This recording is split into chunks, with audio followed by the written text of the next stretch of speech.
أعوذ بالله السميع العليم من الشيطان الرجيم بسم الله الرحمن الرحيم الحمد لله رب العالمين وبه نستعين وصلى الله على محمد وأتقى الطاهرين وعلى الله عليهم أجمعين من الآن إلى قيام يوم الدين من رب العالمين. Une vidéo que j'ai intitulée Les jugements entre parenthèses sentences et fatwas d'Omar Lignard Larnatullah alayh. Rien que par le titre, on comprend qu'est-ce qui va se passer. En tout cas, je me suis basé sur un livre d'ailleurs très très intéressant que je vais utiliser dans maintes et maintes vidéos.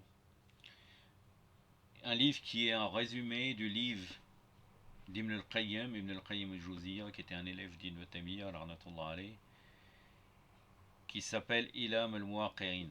C'est un livre à l'intention des mouftis et des imitateurs des savants. Voilà, le livre se présente comme cela. Sincèrement, il y a beaucoup de sujets et j'ai des vidéos, Inch'Allah, en préparation sur ce livre, tout en continuant le fiqh Imam Sa'adak et le tafsir al-Qur'an en alternant. Là, je suis dans cette vidéo-là, après je tafsir, Inch'Allah, et après fiqh Imam Sa'adak, j'ai 2-3 sujets. Et après, je vais m'atteler à ce livre, plus d'autres ouvrages qui étaient prévus, Inch'Allah.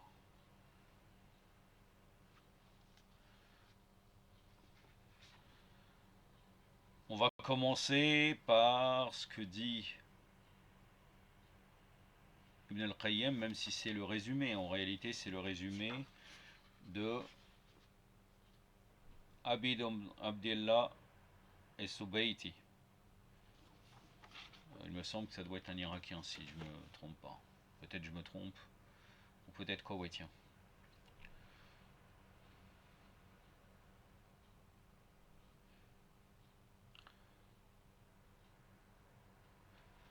Donc là, je vais vous parler de Omar. En premier, qu'est-ce qu'il est dit sur les jugements fiables de Omar, d'après eux, d'après ce livre. Par la suite, dans le même livre, je vais vous parler de la sensibilité et la problématique du jugement, c'est-à-dire le fait que c'est une lourde responsabilité. Puis je prendrai le Nahj al-Balagha, j'ai regroupé quelques textes et quelques extraits de textes venant de Nahj al-Balagha concernant le juge. Puis par la suite, je vous montrerai les jugements d'après les Mukhalifin de Omar complètement erronés, qu'à chaque fois l'imam Ali alayhi salam a corrigé.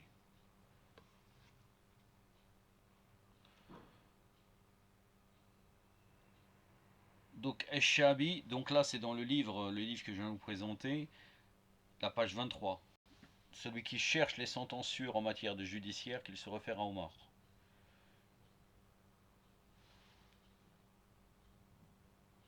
Moujahid a dit, quand les gens divergent au sujet d'un cas, remarquez comment Omar le résout et suivez-le. Donc là, c'est pas forcément, dans ce cas-là, c'est pas la justice, ça peut être la fatwa. Et on va parler des fatwas de Omar. Subhanallah. Saïd ibn Musayyib a dit, après l'envoyé d'Allah, je ne connais personne qui soit plus savant que Omar ibn al-Khattab. La'natullah alayh. Sallallahu alayhi wa alayhi ala rasulillah, sallallahu alayhi wa alayhi. Allahumma salli ala Muhammad wa ali Muhammad wa ala jal farajahum wa al-anadahum. Là, encore une fois, un égarement, d'autant plus que beaucoup, même de leurs compagnons, reconnaissaient le savoir de l'imam Ali. Et même Omar reconnaît que l'imam Ali est supérieur à lui au niveau du jugement. Mais bon. Mohammed ibn Jarir a dit, aucun compagnon n'a joui comme Ibn Masoud du privilège d'être entouré de disciples connus qui ont recensé ses fatwas et mis en évidence sa méthode juridique. Or, Ibn Masoud renonçait à ses propres déductions et avis pour adopter ceux de Omar. C'est-à-dire que si Omar disait quelque chose et qu'Ibn Masoud avait une autre conclusion, il prenait l'avis de Omar. Il n'entrait presque jamais en divergence avec Omar sur les choix juridiques de ce dernier, il revenait sur ses propres avis pour adopter les siens.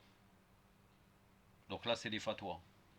C'est pour ça que j'ai marqué entre parenthèses sentence et fatwa. Si on parle du jugement d'Omar, on va penser que c'est uniquement sa justice, soi-disant sa justice, qui est de l'injustice en vérité.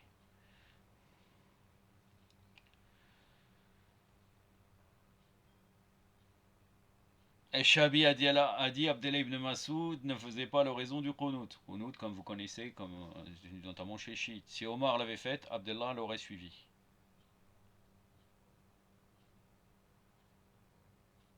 Parmi les compagnons qui émettaient des fatwas, il y avait Osman ibn Affan. Subhanallah. Osman ibn Affan. La'natullah alayh. Ses disciples n'étaient pas connus, a dit Ibn Jarir. Ceux qui avaient transmis les fatwas de Omar, ses points de vue et ses jugements après sa mort étaient plus nombreux que ceux qui avaient transmis les fatwas de Omar, de Osman, pardon.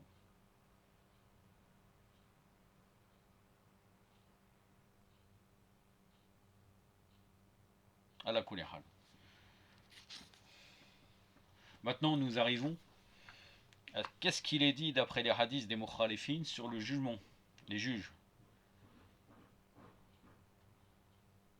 Donc les avertissements adressés au juge et les menaces proférées contre lui sont plus graves que ceux qui concernent le Mufti. C'est page 32 du livre que je vous ai présenté. Bouraïda rapporte en effet que l'envoyé d'Allah sallallahu alayhi wa sallam, a dit pour nous, il aurait éventuellement dit, on ne peut pas reconnaître ça, sur 3 juges, un ira au paradis, 2 iront en enfer. Celui qui connaît la vérité et juge conformément à elle ira au paradis. Celui qui juge entre les gens par ignorance ira en enfer. Celui qui connaît la vérité mais la viole dans ses jugements ira en enfer. Ça rejoint certains hadiths de Al-Bayt que je n'ai pas retrouvé, mais qui existent, qui dit que même celui qui juge, même justement, sans réellement c'est basé sur des preuves valables, il ira lui aussi en enfer. Pour montrer la position sensible, et ce hadith confirme ce qui est dit dans nos hadiths. Omar ibn al-Khattab a dit: malheur aux juges qui sont sur terre une fois qu'ils comparaîtront devant le juge qui est au ciel. Seuls seront épargnés ceux qui donnent des ordres conformes à la justice et qui prononcent des jugements fondés sur la vérité et non pas des jugements dont motif est la pression, le favoritisme, la convoitise ou la crainte de quelqu'un et qui gardent toujours sous les yeux le livre d'Allah. Restant à savoir si Omar aurait dit cela, car il est en totale contradiction avec lui-même. Mais bon, de toute façon on n'est sûr de rien, mais on utilise leurs propres arguments pour argumenter contre eux, c'est une évidence. Ibn Abbas rapporte que l'envoyé d'Allah sallallahu alayhi wa sallam dit: Allah est avec le juge tant que celui-ci ne commet pas d'injustice. Si celui-ci en commet, Allah se désolidarise de lui, le rendant ainsi accessible à Satan. Allahumma salli ala Muhammad wa ali Muhammad. Je vais vous citer quand même les références. Donc le premier hadith sur 3 juges que je vous disais qu'il y avait un hadith de Al-Bayt qui allait dans le même sens.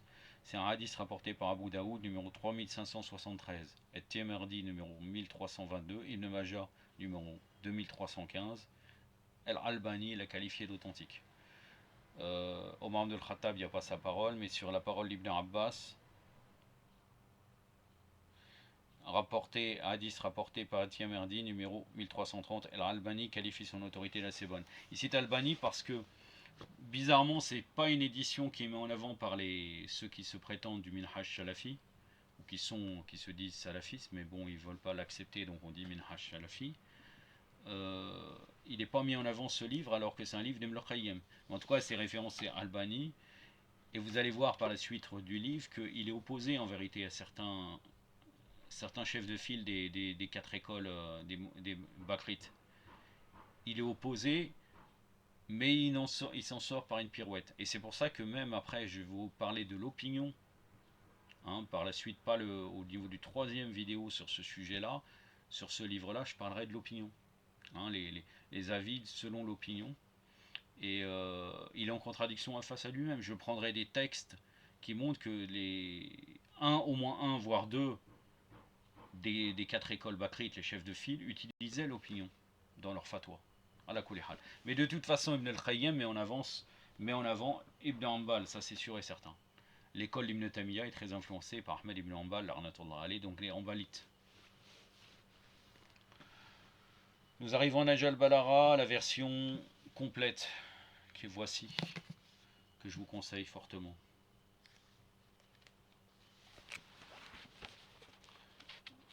Donc,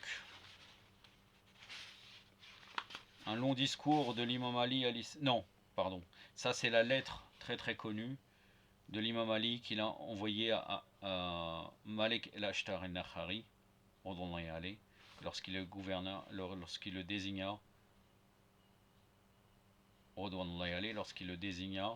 gouverneur d'Égypte. Et là on parle de la personne qui va réconcilier les gens, c'est aussi une forme de juge. Pour trouver un accord lors des conflits entre les gens, choisis le plus brillant de tes sujets à tes yeux. Les affaires ne doivent pas le contrarier, les litiges ne doivent pas le rendre furieux, il ne doit pas insister sur une erreur, il ne doit pas être agacé d'accepter la vérité lorsqu'il la voit. Il ne doit pas avoir de penchant pour l'avidité, il ne doit pas se contenter d'une compréhension rapide d'une affaire, sans l'avoir étudiée minutieusement. Il doit être tout à fait prêt à s'arrêter face aux points douteux et porter beaucoup d'attention aux arguments. Il ne doit pas du tout être écœuré des disputes des plaideurs. Il doit être très patient dans son investigation. Il doit être intrépide quand il passe un jugement. Les compliments ne doivent pas le rendre vaniteux. Il ne doit pas se laisser influencer. De telles personnes sont très peu nombreuses. Dans un autre passage du Nahj al-Balagha, l'imam Ali nous dit, là c'est dans Kalimat al-Khisal, donc ça c'est les petites paroles qu'il y a à la fin, en la troisième partie du Nahj al-Balagha. Hein, c'est les maximes de l'émir des croyants, alayhi salam. Nous allons retrouver dans la parole numéro 31. Dans la parole numéro 31, c'est quelqu'un qui a interrogé l'imam Ali alayhi salam sur la foi. Et dans ce texte, il a dit dans un passage, la justice comporte également 4 aspects. La compréhension précise, le savoir profond, le bon jugement et la grande indulgence. Ainsi, quiconque comprend se retrouve à plonger dans le savoir. Quiconque acquiert le savoir profond boit de la source du jugement. Et quiconque fait preuve d'indulgence ne commet jamais de mauvaises actions dans ses affaires et mène une vie louable au milieu des gens. La compréhension précise, le savoir profond. Vous allez voir que Omar n'avait rien de ça.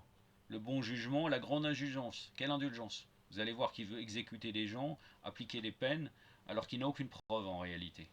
Et l'imam Ali alayhi salam, heureusement qu'il finalement était présent.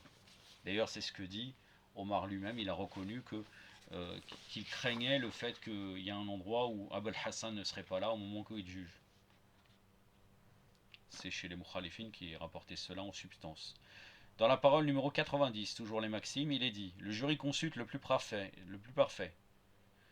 Donc là, c'est le faqih, hein, le jury consulte qui est pas seulement au niveau du fiqh, et aussi au niveau de la croyance, hein, c'est-à-dire les gens vont le consulter, la personne qu'on va consulter. Puisque là, il est bien parlé d'un sujet de aqida et non pas de fiqh, puisque là, l'imam Ali alayhi salam nous dit, le jury consulte le plus parfait est celui qui n'écarte pas des gens l'espoir dans la miséricorde d'Allah, qui ne les rebute pas de la bonté d'Allah et qui ne leur fait pas ressentir qu'ils sont à l'abri du châtiment d'Allah. Donc tout équilibré. Pour finir, et on finit jamais, Inch'Allah, par rapport à connaissance de Ahlul Bayt, la page 220, non, la parole numéro 220, où l'imam dit, il n'est pas juste de passer un jugement en se basant sur une probabilité. Done. On pourrait développer énormément cela, et ça pourra être développé, Inch'Allah, prochainement, notamment, encore une fois, à travers le livre que je vous ai présenté précédemment, tout de suite là. Dans les nuits de Peshawar, le volume 3, qu'y a-t-il? Là, c'est les jugements de l'imam Ali alayhi salam.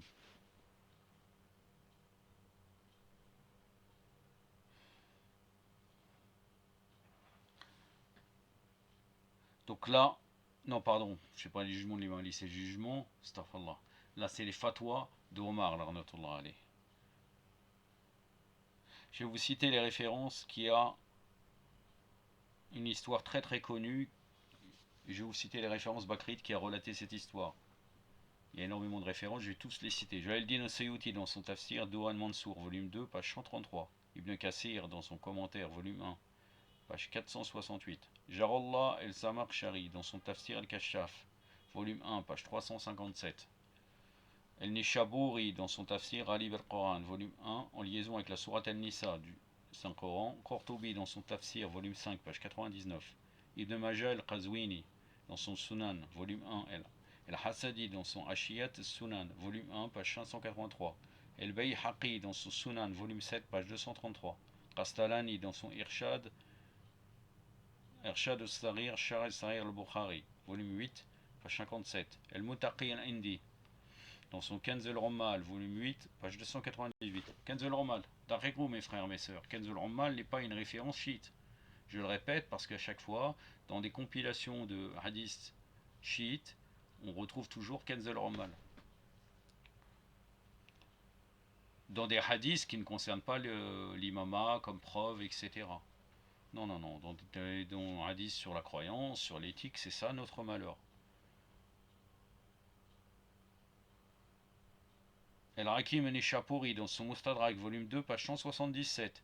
Abu Bakr al-Baqlani dans son Tamhid, page 199. El-Ajlouni dans son Kashf el-Rufa, volume 1, page 270. El-Qadi al-Shurkani dans son Fat al-Qadir, volume 1, page 407. Et Dahabi dans son Takhlis el-Mustadrak. Ibn Abil Adid dans son Sharh al-Jalbala, donc une référence Bakri Mortazili, volume 1, page 61 et volume 7, page 96. El-Hamidi dans son Jamir al-Bayna Sahain, Ibn Asir dans son Nihaya et d'autres ont rapporté en plus ou moins les mêmes termes qu'un jour le calife usurpateur Omar, dit dans un discours: quiconque se marie et fixe une dot supérieure à 400 dirhams pour son épouse, je lui infligerai la punition prescrite et en déposerai l'excédent dans le Beit al-Mal. Une femme dont l'assistante objecta: Omar, est-ce que ce que tu dis est plus acceptable que Allah a ordonné? Allah le Tout-Puissant n'a-t-il pas dit: si vous substituez une épouse à une autre, et si vous lui avez donné un quintar à l'une d'elles, n'en reprenez rien, ne reprenez pas la dot. Sourate An-Nisa, le verset 20, pardon. Donc c'est la sourate des femmes. La sourate numéro 4. En entendant ce verset, Omar dit: vous avez une meilleure connaissance du fiqh qu'Omar, vous tous, y compris les femmes en pourda, qui ne sortent pas de chez elles. Subhanallah. Et après on parle et il donne des conseils pour les juges. Et le jugement, selon les mukhalifin. Puis Omar remonta sur son pupitre et déclara: bien que je vous ai interdit par le passé de donner plus de 400 dirhams comme dot à vos épouses, je vous permets à présent d'en donner autant qu'il vous plaira, il n'y a aucun mal à cela.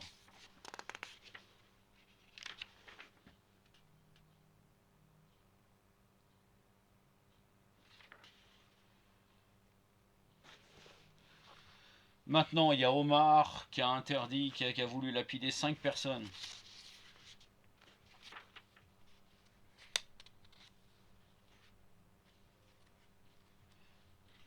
Là, je vais vous citer 3 jugements de Omar avec l'intervention de l'imam Ali alayhi salam. Toujours dans le volume 3 de Les Nuits de Peshawar. El-Hamidi rapporte dans son Jamir Bayna Sahihain que pendant le califat d'Omar, le califat usurpé d'Omar, 5 personnes ont été arrêtées pour fornication. Il a été démontré que ces 5 hommes avaient effectivement forniqué avec une femme. Omar a immédiatement ordonné de les lapider à mort. Au même moment, Ali alayhi salam entra dans la mosquée et en entendant l'ordre émis par Omar, il lui dit: ton ordre est contraire aux ordres d'Allah. Omar dit: ô Ali, la fornication a été prouvée. La lapidation à mort est la punition prescrite pour ce péché. Ali alayhi salam dit: en matière de fornication, il y a des punitions différentes pour des cas différents. Ainsi, différents ordres doivent être donnés en ce qui concerne ces 5 hommes. Omar lui demanda de développer ce qu'étaient les directives d'Allah et du saint prophète dans une telle situation. Omar avait entendu le saint prophète dire, sallallahu alayhi wa alayhi, à de nombreuses occasions: Ali est l'homme le plus instruit et le meilleur des juges. Rappelez-vous la parole de Saïd ibn Musayyad qui soi-disant disait que Omar était le plus compétent après le prophète sallallahu alayhi wa alayhi au niveau du jugement. Subhanallah. Et d'ailleurs, Ali est l'homme le plus instruit et le meilleur des juges, c'est même dans les références bakrites.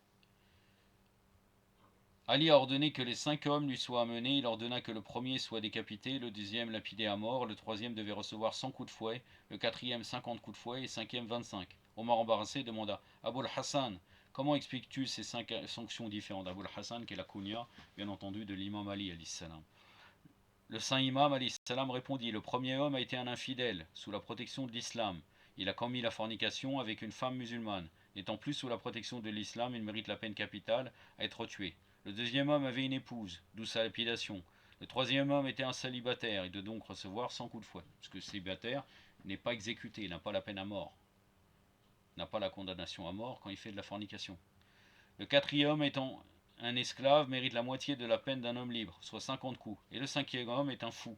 Sa sanction est abaissée à 25 coups de fouet. Omar dit alors, si Ali n'avait pas été là, Omar aurait été ruiné. Ob al-Hassan, j'espère ne pas être en vie dans une communauté en ton absence, ce que je vous avais dit précédemment.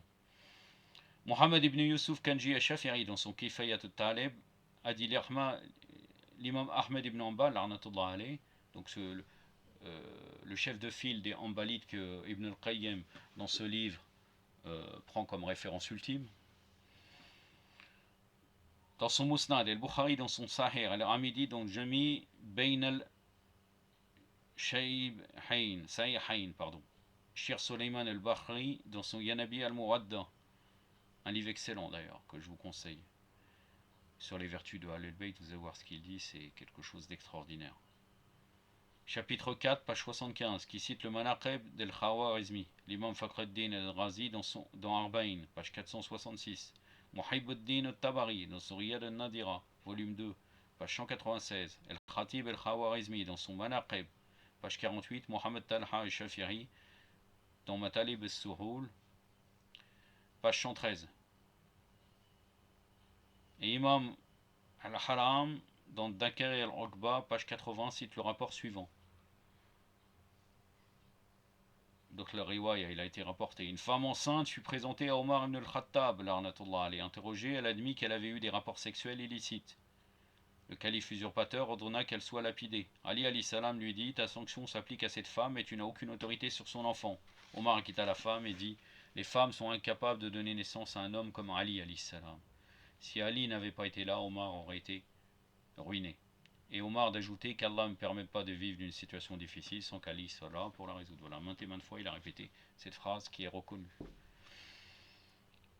Donc l'imam Ahmed ibn Hanbal, dans son Musnad, l'imam al-Haram, Ahmed Abdullah al-Shafiri, dans Zakari al-Mawadda, chapitre 2, page 75, Ibn Hajar, dans Fadl al-Bari, volume 12, page 101, Abu Daoud, dans Sunan, volume 2, page 227, Munadi, dans Faiz al-Qadir, volume 4, page 257.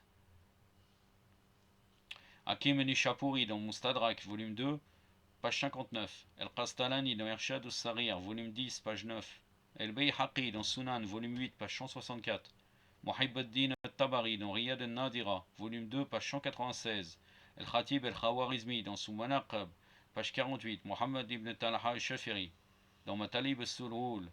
Imam al-Haram dans Dakar al-Uqba, page 80. Ibn Majah dans son Sunan, volume 2, page 227. El-Bukhari dans son Sahih, chapitre 2, chapitre La Yurjam al-Majnoun ou al-Majnouna. Ça veut dire qu'on ne lapide pas, le chapitre veut dire on ne lapide pas un fou ou une folle. Et la plupart de vos autres lamas ont rapporté l'incident suivant. Un jour, une femme aliénée a été présentée à Ibn al-Khattab. Elle avait avoué avoir forniqué. Omar a ordonné qu'elle soit lapidée. Amir al-Mu'minin alayhi salam, qui était présent, lui dit, que fais-tu? J'ai entendu le saint prophète d'Allah, sallallahu alayhi wa sallam, Allahumma salli ala Muhammad wa ali Muhammad wa lajjal farajahum wa la'anadahum. Dire que 3 catégories de personnes sont exemples de reproches. Un homme en état de sommeil jusqu'à qu'il se réveille, un fou jusqu'à ce qu'il retrouve la raison, et l'enfant jusqu'à sa puberté.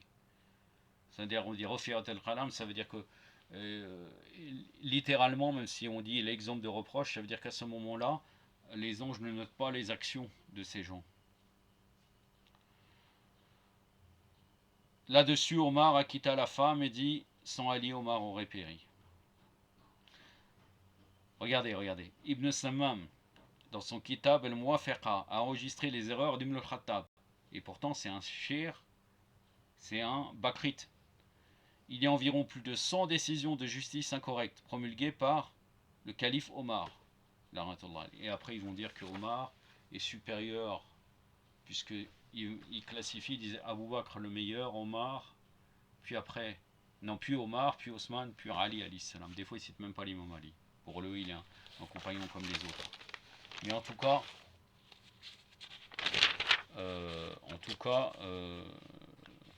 c'est vraiment un problème, cette classification, alors que vous voyez très bien que comment était Omar.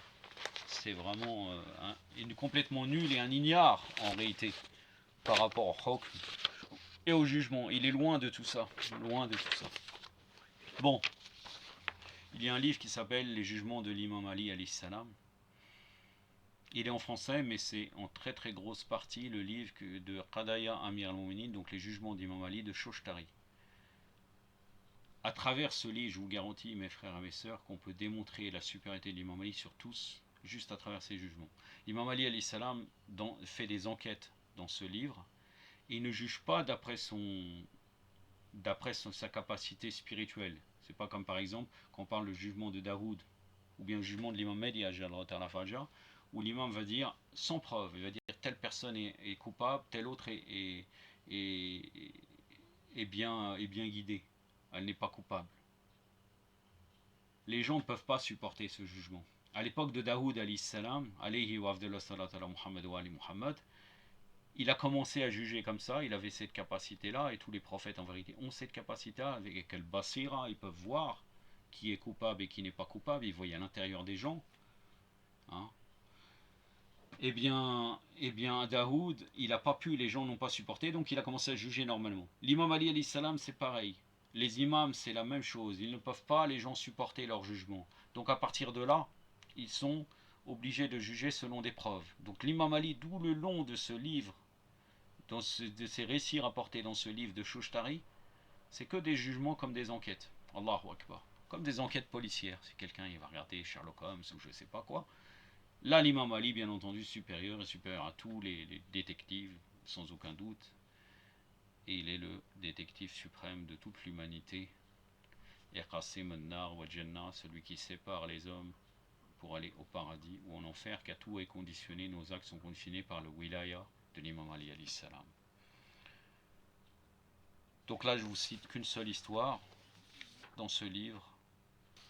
Je vous invite à revenir à ce livre.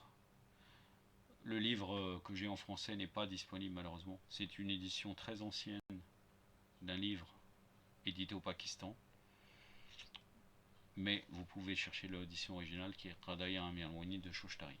Koleini et Ordonnaï Ali, Shir Muhibbuddin al-Tabari, Ibn Arabi, Larnatullah Ali, al-Zindiq, al-Irfani, al-Soufiya, Larnatullah Ali. Donc là, celui-là a rapporté les jugements d'Imam Ali, il a décrit notamment ce jugement. On décrit sur le traité de Hassim ibn Hamza et al-Salouli, qui dit qu'il vit un jeune homme pleurer dans une rue de Médine. Ô Allah, décide du cas entre moi et ma mère. Omar, qui passait par là, réprimanda le jeune homme. Ne dites pas de nom à votre mère. C'est-à-dire comme quoi vous ne pouvez pas parler mal sur votre mère. L'homme dit, ô Amir al-Mouminin, bien entendu Amir al-Fasiqin, il l'appelle par son titre, mais c'est Amir al-Fasiqin, c'est lui qui a usurpé, donc c'est Amir des homosexuels en réalité.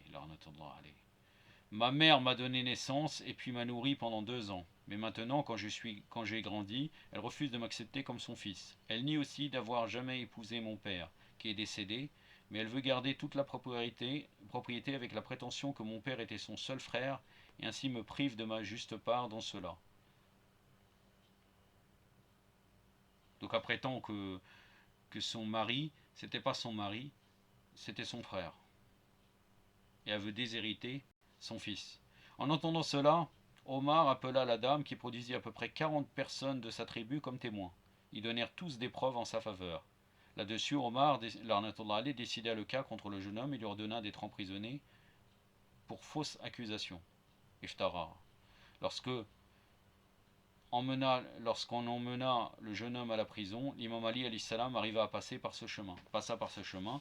Le jeune homme lui implora de venir à sa rescousse et raconta son histoire à lui aussi. L'imam Ali alayhi salam demanda à son escorte de le ramener chez Omar, ce qu'il fit. Omar leur demanda pourquoi il l'avait ramené. Ils lui dirent qu'il a ainsi été fait. Donc il a ramené le jeune homme.